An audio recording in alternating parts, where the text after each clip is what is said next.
로마서 1장 10절에서 13절까지 말씀입니다.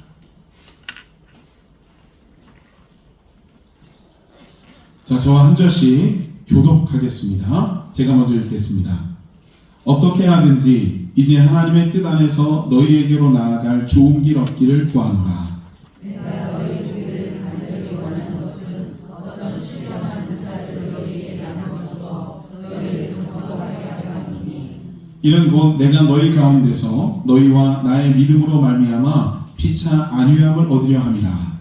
형제들아, 내가 여러 번 너희에게 받고자 하는 것을 너희가 모르기를 원하지 아니하노니 이는 너희 중에서도 다른 이가 이 중에서와 같이 열매를 맺게 하려 함이므로 지금까지 길이 막혔도다.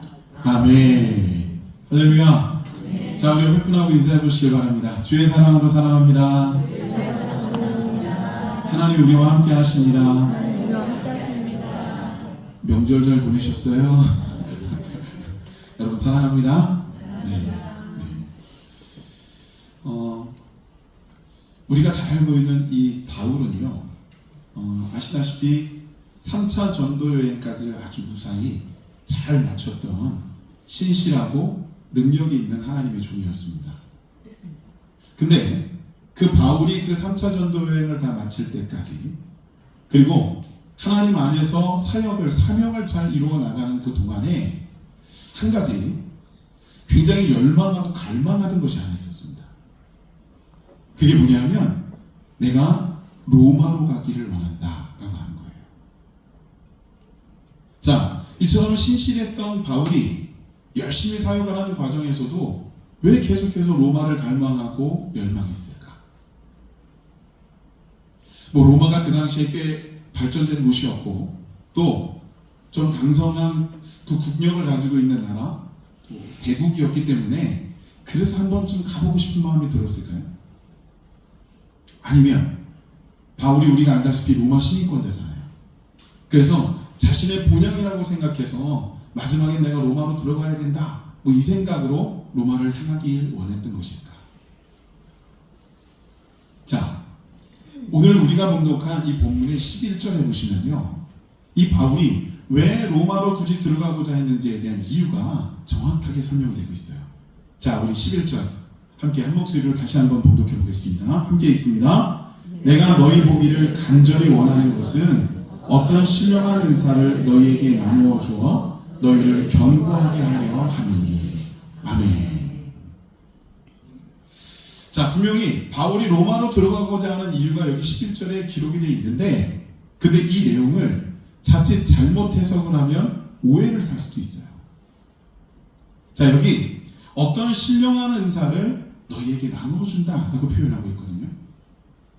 자, 이거는 이 바울이 어떤 신령한 능력을 가지고 있고 어떤 신적인 능력을 가지고 있어서 그걸 나누어주거나 혹은 그걸 드러내거나, 이래서 자신을 높이고 자신이 군림하고 교만된 모습으로 살아가고 이렇게 나가고자 했다는 것처럼 보여질 수도 있다고 하는 거예요. 근데 그렇지 않다는 것이 바로 그 11절 후반부에 들어가는 내용으로 정확하게 정리가 됩니다. 11절 후반부에 뭐라고 되어 있어요? 너희를 견고케 함이라. 자, 바울의 목적은 그거였어요. 자기가 자기 개인적인 의식, 이기적인 의식, 교만된 의식을 가지고 나를 위해서 로마로 들어가고자 했던 것이 아니라 너희를 견고하게 하기 위하여 내가 들어가고자 했다라고 하는 것입니다. 자, 이 11절을 제대로 다시 한번 해석해 보자면 이 바울이 로마로 들어가고자 했던 그 이유는 뭐니 해도 복음 때문이었다라고 하는 거예요.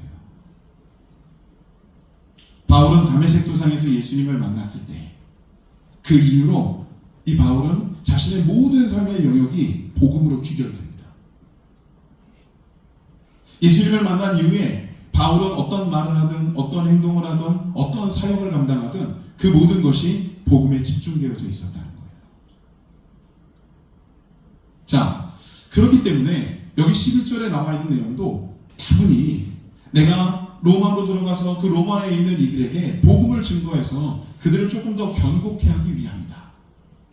여기서 어떤 신령한 능력이라는 것은 신적인 능력을 말하는 게 아니라 바울이 지금까지 해왔던 그 복음 전도에 대한 역사를 거기서도 이루겠다라고 다짐하며 나가는 거예요. 굉장히 선하고 굉장히 거룩한 의도로 로마로 향하겠다고 이야기하고 있었던 것이죠. 자, 그런데 여러분 13절도 한번 보세요. 자, 13절은 제가 한번 봉독해 볼게요. 형제들아, 내가 여러 번 너희에게 가고자 한 것을 너희가 모르기를 원하지 아니하노니 이는 너희 중에서도 다른 이방인 중에서와 같이 열매를 맺게 하려 함이로되 지금까지 길이 막혔도다. 이 로마서는요, 바울이 로마에 있는 유대인들, 로마에 있는 그리스도인들을 향해서 쓴 서신으로 알려져 있습니다. 그러니까 수신자, 받아들이는 이가 유대인이었다는 거예요. 근데 유대인들에게 있는 가장 근본적인 특징이 뭐냐면요, 선민사상. 내가 하나님으로부터, 우리가 하나님으로부터 선택받은 존재라고 하는 거예요. 그래서 복음이 태동된다 할지라도 유대인이 자신들로부터 시작이 돼서 이게 이방으로 흘러나가는 것이 정도라고 생각하던 그런 이들이었다는 거죠. 근데 13절에 바울이 그 정반대되는 이야기를 하고 있는 거예요. 이방에서 이방인들에게 역사되었던 그 복음의 역사가 너희들에게도 이루어지길 원한다 라고 표현하고 있는 거죠.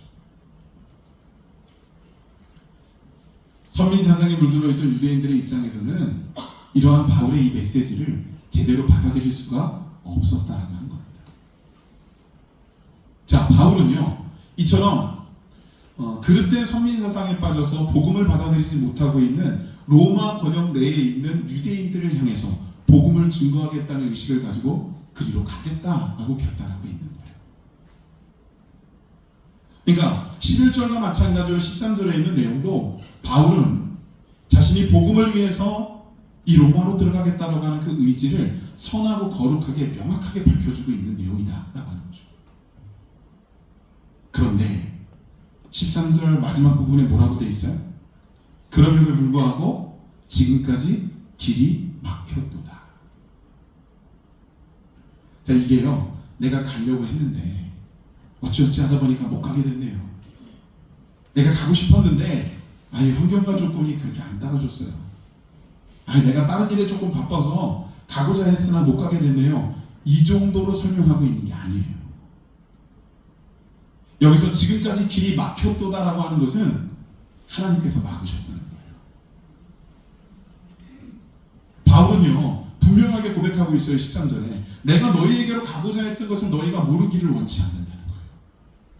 그러니까 그만큼 로마로 향하기 위해서 철저한 준비도 했고 시도도 했고 노력도 했고 갈망하고 열망했다라고 하는 걸 드러내고 있는 거예요. 근데 하나님께서 막으셨다는 거예요. 왜 그러셨을까?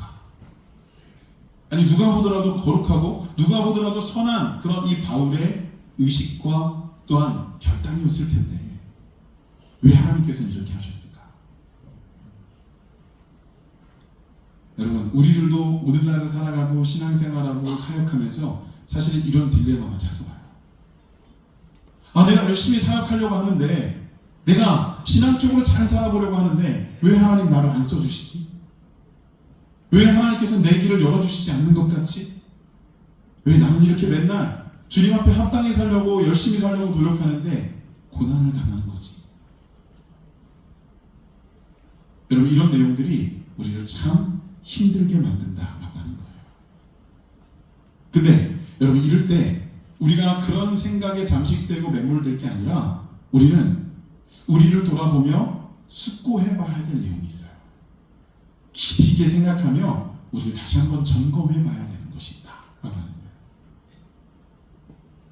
자, 그 첫 번째가 뭐냐면 내가 선한 의도로 하나님 앞에 나오는 것은 맞는데 그 선한 의도가 하나님께도 선한 것이냐라고 하는 거예요.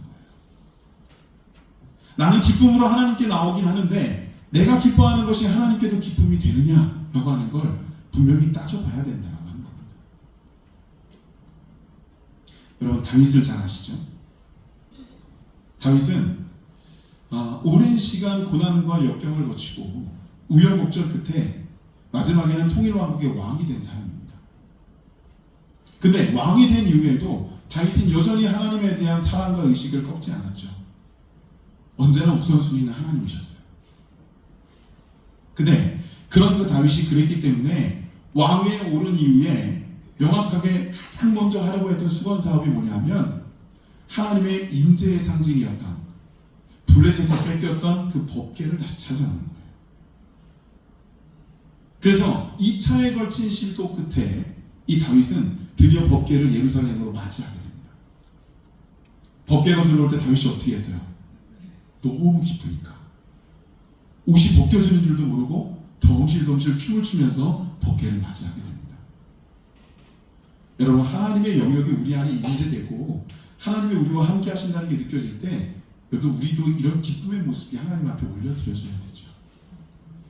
자, 근데 이렇게 춤추면서 맞아들였어요. 법궤가 예루살렘으로 들어왔어요. 근데 그러고 났더니 이 다윗이 생각할 때 너무 황당하고 기가 막힌 거죠. 왜냐하면 자기는 왕이 됐다는 이유로 편벽한 집, 멋진 성에 서거하고 있는데 광야 시대가 끝난 지가 언젠데 아직까지도 하나님의 법궤는 성막에 머물고 있는 거예요. 자, 이게 너무 안타까웠던 다윗이 하나님 앞에 내가 성전을 지어드리겠습니다. 하나님, 제가 성전을 지어 바칠게요. 결단하고 하나님 앞에 서원하기 시작합니다. 참 거룩하고 선한 일도 아닙니까? 근데 이 다윗은 하나님의 사람이었고 영적인 사람이었기 때문에 이게 선한 의도라 할지라도 자기 생각과 자기 의도로만 할 수 있는 일이 아니라는 것을 알고 있었어요. 그래서 다윗은 그 당시 하나님과 굉장히 밀도 있고 밀접한 소통력을 가지고 있었던 나단이라고 하는 선지자에게 묻습니다. 근데 이 나단 선지자가 이 다윗 왕의 이렇게 하나님께 성전을 지어 바치겠다는 이 의도를 듣고는 바로 뭐라고 선포하느냐 하면 왕이여 하십시오.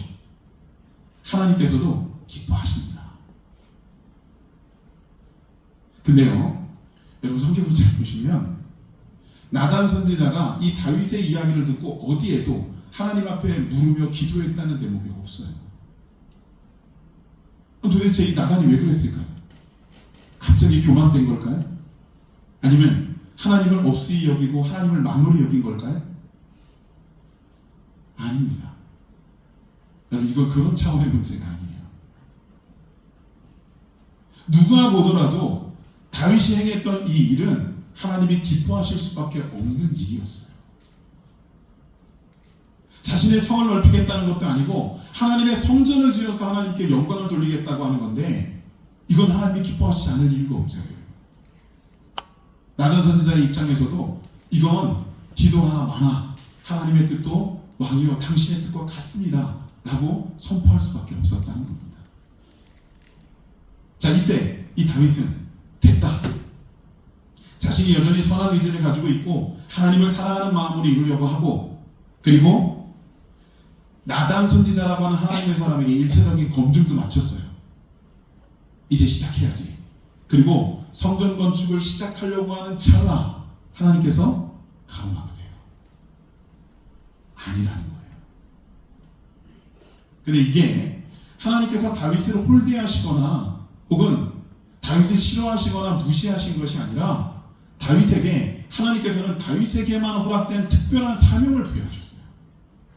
그게 뭐냐면 세상 속에서 하나님을 대신해서 영적인 성전을 치르는 전사로서의 역할을 하나님은 다윗에게 허락하신 거예요. 그러다 보니 그 전쟁을 치르는 과정 속에서 다윗은 손에 너무 많은 피를 묻히게 된 거죠. 하나님의 성전은 누가 보더라도 거룩해야 되고 정결해야 되고, 자, 그런 채로 하나님께 올려드려야 되는데 피 묻은 다윗의 손으로 그 거룩하고 정결한 성전을 지어 바치는 건 합당치 않았다는 거예요.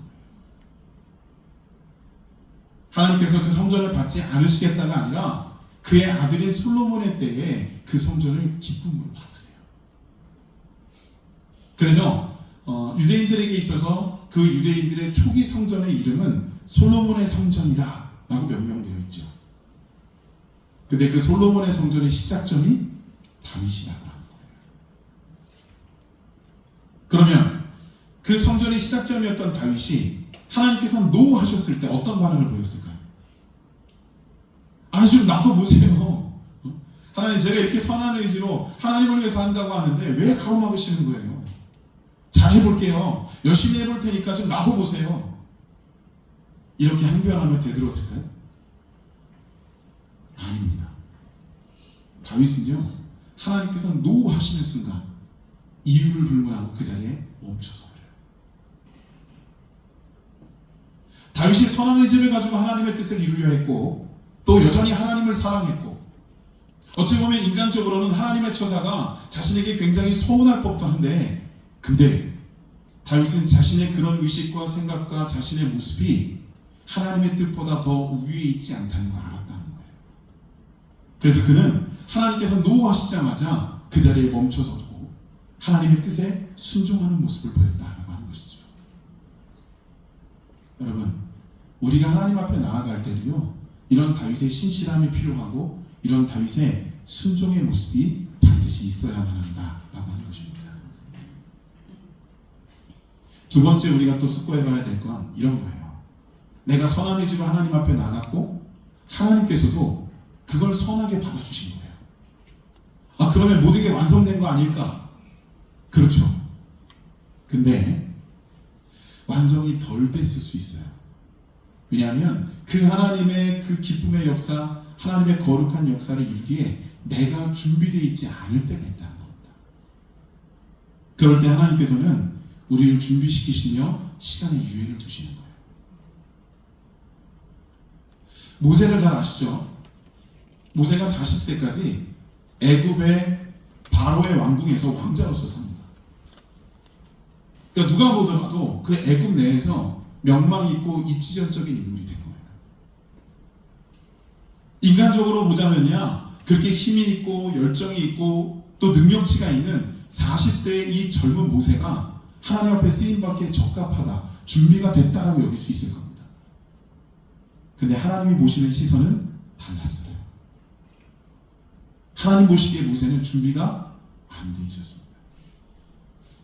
그렇게 여기실 수밖에 없는 근본적인 사건 하나가 터지는데, 그게 뭐냐면 이 모세는 자신의 백성인 유대민족을 너무나도 끔찍히 사랑했거든요. 근데 그 사랑하는 자신의 그 민족을 애굽 사람이 와서 괴롭히는 거예요. 이때 이 모세는 앞뒤를 가리지도 않고 뛰쳐들어가서 그 애굽 사람을 쳐서 죽이게 됩니다. 여러분, 어찌 보면 민족을 사랑하는 마음으로 그랬다 싶겠지만, 근데 모세가 그런 일을 저지른 이후에 이 이스라엘 백성들에게 어떤 일이 벌어질지, 또한 그 일을 저지른 자신에게는 어떤 일이 벌어질지, 이 상황과 정황을 하나님께서는 어떻게 보고 계실지 전혀 고려하지 않았어요. 그리고 그저 자신의 감정에 치우쳐서 경솔하게 행동해버렸다는 겁니다. 자, 준비되어 있지 않은 모세. 근데 하나님은 그 모세를 버리시지 않고 미디안 광야로 이끌어 가셨고 그곳에서 40년 동안이나 더 준비를 시키세요. 그리고 모세가 나이 80이 되었을 때 드디어 준비가 된 그 모세를 다시 선택하셔서 하나님은 사용하셨다는 하는 겁니다. 창세기에 보면 요셉이라는 인물도 있죠. 우리 교회도 한 명 있죠. 네. 이 요셉은요, 어린 시절부터 하나님의 은혜와 하나님의 비전과 꿈을 받았던 사람이에요. 그러면 이미 그 비전과 꿈을 받았기 때문에 어린 시절에 한 획을 긋는 영적인 어떤 역사를 이루었을까요? 아니에요. 여기 이 요셉은요, 형들에게 미움을 사요. 그리고 형들에 의해서 애굽으로 팔려가고 그곳에서 종살이 하다가 모함당하고 감옥에 갇히고 도저히 비전의 사람, 꿈의 사람이라고 여길 수 없을 정도의 참 어렵고 심각한 상황들을 겪게 됩니다. 그것도 꽤나 긴 시간 동안. 자, 그런 역경과 고난을 거치면서 요셉은 자신을 경솔히 내려놓고 하나님의 거룩한 비전을 성취해 나갈 수 있는 신실한 준비된 하나님의 사람이 되었던 거예요. 하나님 그렇게 준비된 요셉을 드디어 때가 되었을 때 애굽의 총리로 세우시는 거죠. 여러분, 하나님께서 나를 왜 사용해 주시지 않을까? 왜 하나님의 뜻, 하나님의 역사가 바로 일어나지 않을까를 고민하시기 이전에 내가 그 하나님 앞에 신실하고 또 준비된 종인가, 내가 준비되어져 있는가를 다시 한번 나를 돌아보며 숙고해 보시기를 간절히 축복합니다. 마지막으로 세 번째, 여러분, 우리가 하나님 앞에 선한 의도로 나가면 하나님께서 하나님께서 그걸 기뻐하시고 그러면서 하나님께서 직접 일하시는 경우가 생기게 돼요. 근데 하나님께서 직접 일을 하시면 그 하나님께서 이루시는 역사가 그 어느 때보다도 빠르게 또 명확하게 일어나야 된다고 생각을 하겠죠. 어떻게 보면 우리의 바람일 겁니다. 근데 이상하게 하나님께서 일하시는데 그 결과가 명확하고 빠르게 이루어지지 않을 때가 있다. 이건요, 하나님께서 일하시지 않거나 능력이 짧으셔서가 아니라 하나님의 때가 이르지 않아서 그래요. 2000년 전에 예수님께서 이 땅에 오셨을 때 예수님이 이 땅에 오시는 그 순간부터 완전하셨어요. 근데 그 완전한 주님이시면 이 땅에 오시자마자 바로 십자가 지시고 바로 부활하셨나요? 그게 아니에요. 예수님께서는 33년이나 이 땅에 머무셨어요. 그리고 마지막 3년의 공생의 기간 동안에는 예수님께서 자신의 그 백성들에게 기적을 일으키시면서 꼭 빠짐없이 이렇게 당부하셨어요. 내 때가 이르지 않았으니 너희는 이걸 드러내지 마라. 알리지 마라. 여러분, 예수님도요, 때가 이르지 않았을 때 본인을 드러내지 않으셨다는 거예요. 근데 주님의 때가 이르렀을 때는 당당하게 나귀를 타고 입성하셨고 그리고 십자가 지시며 부활을 이루셨다고 하는 겁니다. 하나님은 때가 이르게 되면 하나님의 거룩한 역사를 분명히 드러내시는 분이라는 걸 우린 믿어야 한다라고 하는 거예요. 오늘 본문의 바울도 보세요. 로마로 그렇게 들어가고자 그렇게 노력을 하고 갈망하고 염원했어요. 근데 하나님께서 막으셨죠. 근데 때가 되었을 때 하나님께서는 이 바울을 로마로 들여보내십니다. 바울이 3차 전도 여행까지 모든 전도 사역을 마치고 예루살렘으로 들어와서 사역을 이어가고 있을 때 일련의 사건을 통해서 로마 사람들에게 체포가 돼요. 그리고 로마로 압송이 됩니다. 근데 이때 네가 로마 시민권자니까 너 로마로 가서 로마법으로 재판받고 로마 감옥에서 여생을 마쳐라, 이런 식으로 들여보내신 게 아니라는 거예요. 분명히 하나님께서 말씀하세요. 네가 예루살렘에서 그랬던 것처럼 로마에 들어가서도 복음을 전하여야 할 것이다. 하나님께서는 때가 되었을 때 이 바울이 염원한 대로 바울을 로마로 들여보내셔서 그곳에서 바울의 마지막 사역을 빛나게 하셨다는 거예요. 사랑하는 여러분, 저는 오늘 말씀을 이렇게 정리해 볼 겁니다. 우리는 분명히 하나님 앞에 선한 의도로 나아가고 그리고 하나님께서도 그걸 선하게 여겨주시며 받아들여 줄 수 있는 이 관계가 이루어져야 돼요. 근데 이 관계가 온전해지려면 우리가 꼭 해야 될 것이 있는데 바로 하나님의 뜻을 언제나 물으며 나가는 거예요. 하나님의 뜻을 물으며 나아갈 때 하나님께서는 반드시 우리에게 답을 주시거든요. 그럼 그 답이 우리에게 이루어졌을 때 우리는 어떻게 해야 되느냐? 순종해야 된다는 거예요. 선한 의지로 하나님이 주신 그 말씀대로 뜻대로 순종하며 나아갔던 이 바울과 다윗과 같은 우리의 모습이 오늘 이 시간 이루어져야 한다고 하는 것입니다. 여러분, 신실한 주님의 종이 되길 원하시죠? 나를 통해서 하나님의 거룩한 역사가 일어나길 원하시죠? 그렇다면 여러분, 하나님 앞에 언제나 물으며 신실한 그분의 순종하는 백성의 모습을 지니기 위해 한 발 한 발 더 주님 앞으로 나아갈 수 있기를 간절히 축복합니다. 오늘 이 시간 저와 여러분들의 결단의 시간, 또한 하나님을 향하는 귀한 발걸음의 이어짐의 시간이 될 수 있기를 주님의 이름으로 축원합니다. 기도하시겠습니다. 거룩하신 하나님, 감사합니다. 오늘 이 시간에도 우리는 주님께서 우리들에게 맡겨주신 사명을 감당하며 우리의 뜻이 하나님의 뜻과 합하여지기 위하여 물으며 온전히 나아가는 모습을 지니기를 소망합니다. 때때론 내가 연약하고 때때론 내가 교만하여서 하나님께 묻지 않고 내 생각과 내 가치대로 행할 때가 있으나, 그러나 하나님, 우리들을 이끌어 주시고 인도해 주시어서 주님이 원하시는 바른 길로 우리를 기름 부어 주시옵소서.